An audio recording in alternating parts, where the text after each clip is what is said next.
Well, Mark, sort of a short break. I guess you probably wouldn't have wanted the break with the FA Cup. I'm sure you would have rather been involved. But after the result against Maidenhead, how do you feel sort of following that, and how's the mood within the camp? Yeah, good. The boys got a bit of time to sort of freshen up, and then obviously back in training this week, ready for a tough game. So the mood's good. We're playing well. If you look at our form and the teams that we've done well against recently, they all went into the FA Cup against league teams and did really well. You know, Tamworth, we played well at Tamworth and they beat Huddersfield. We did well against Dagenham and they beat Crewe. We did really well at Wealdstone and they went to Grimsby and won.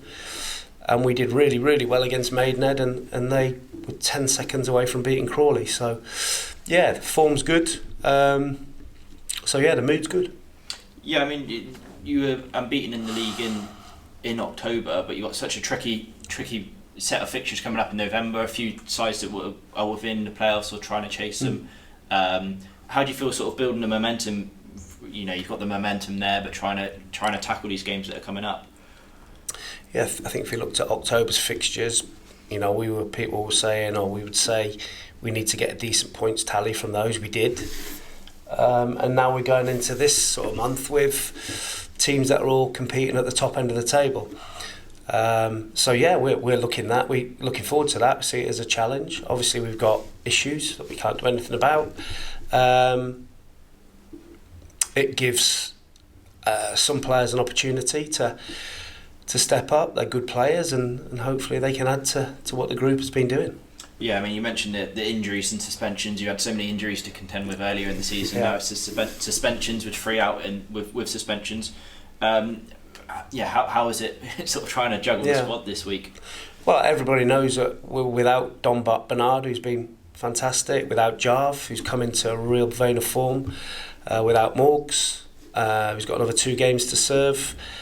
We're without Matthew Worthington and we're without Michael Smith. So they're 5 really big players for us. So, but if we talk too much about that, then we're being disrespectful to the boys that are going to come in. So, you know, it's about preparing those boys for a really tough task. You know, the one thing that really does frustrate me is that the threshold for a yellow card now is really, really low.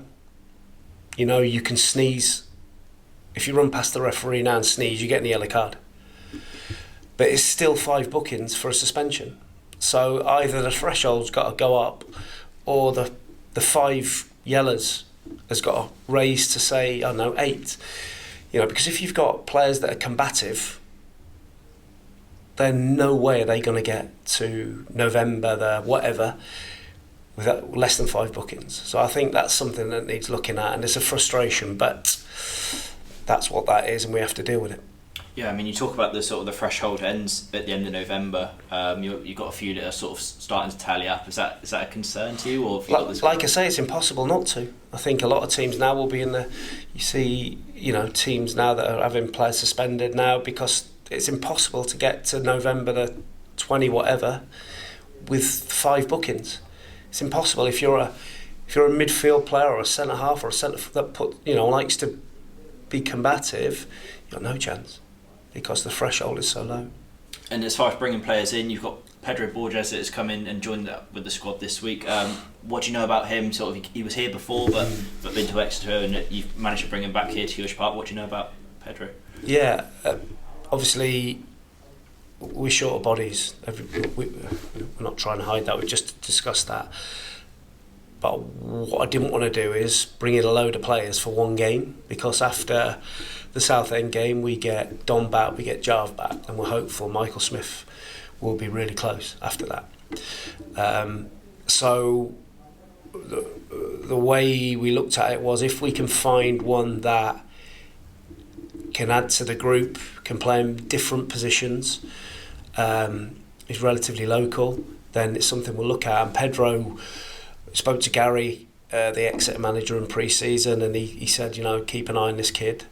And obviously we knew his background with him being associated with the Oval and relatives in the area, and so that possibility came up at the start of the week. And it fits because he can play in different positions. He's a big lad, he's energetic, and he wants to run, which is a big thing. You know, if what we can't have is we bring players in, they don't want to run about.